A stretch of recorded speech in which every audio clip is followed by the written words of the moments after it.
Voilà, donc maintenant on va vous présenter la technique de revers à une main pour un droitier.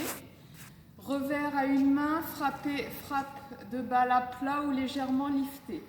Donc quel que soit le niveau du joueur, la prise de raquette va être déterminante pour la réussite du coup et notamment pour pouvoir frapper la balle devant soi.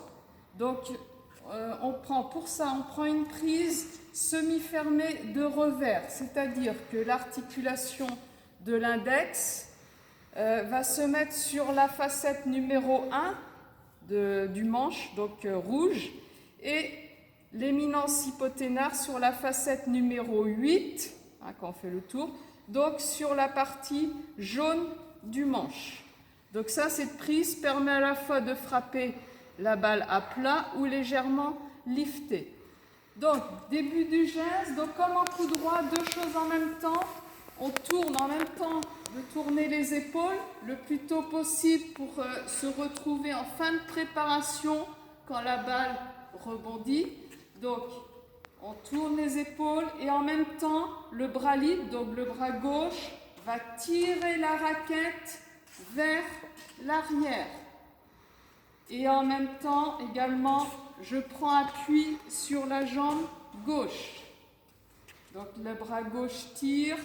Donc trajet de la raquette, ça ne sert à rien de lever comme ça. Trajet de la raquette direct. Par contre, le tamis plus haut que la main. Là, je tire la raquette vers l'arrière. Le coude gauche, on le décolle ici pour gagner en amplitude. Fin de préparation, les épaules sont perpendiculaires au filet et l'épaule droite arrive sous le menton. Donc là, préparation simple. Au niveau de la balle, tête de raquette au niveau de la balle. Et là, en fin de préparation, le poids du corps commence à basculer sur la jambe droite, la jambe avant, ici. Et là va débuter la mise à niveau, c'est-à-dire avec la main gauche et le poignet droit, on descend la raquette avant de la ramener vers la balle. Descend de la raquette, donc la mise à niveau, qui va permettre ensuite de frapper la balle du bas vers le haut et donc d'éviter les fautes de filet si je ramène tout de suite la raquette vers la balle. Donc, mise à niveau grâce au relâchement du poignet droit et la main gauche qui descend. Après, je vais déclencher la frappe. Donc là, je laisse le bras gauche derrière. Soit je le tends, soit je le laisse au niveau de la poche gauche. Mais très important, le bras gauche, il ne doit pas suivre la raquette parce qu'il entraîne ensuite les épaules comme ça. Et là, j'ai aucun contrôle.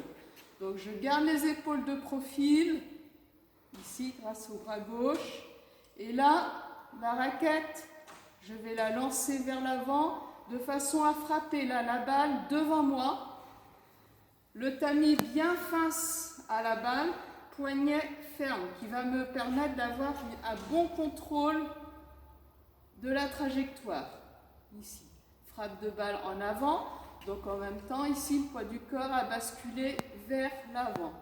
Et ensuite, fin de geste, l'accompagnement, je remonte la tête de raquette vers le haut et vers l'avant. Grâce, ici, je tourne légèrement l'avant-bras ici. Fin de geste, là, c'est comme si je faisais un arrêt sur image, je garde les épaules de profil. Et ensuite, je reviens face au filet, mais c'est important de rester un petit peu comme ceci, dans cette position de profil pour bien maîtriser la trajectoire de la balle.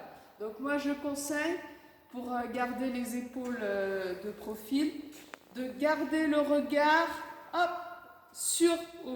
à l'endroit où je vais frapper la balle, ici.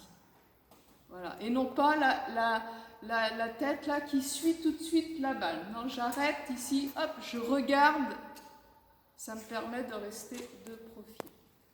Au niveau du rythme, Donc c'est comme un coup droit, c'est préparé tôt, relativement lent, et ensuite je vais accélérer à partir du moment où je fais ma mise à niveau jusqu'à la fin du geste.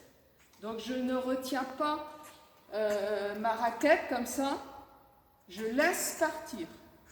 À partir du moment où je prépare tôt, je vais pouvoir frapper la balle devant moi avec un poignet ferme.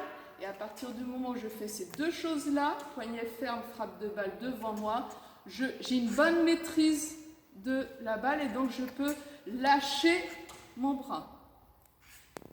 Voilà pour une description assez complète du revers à une main.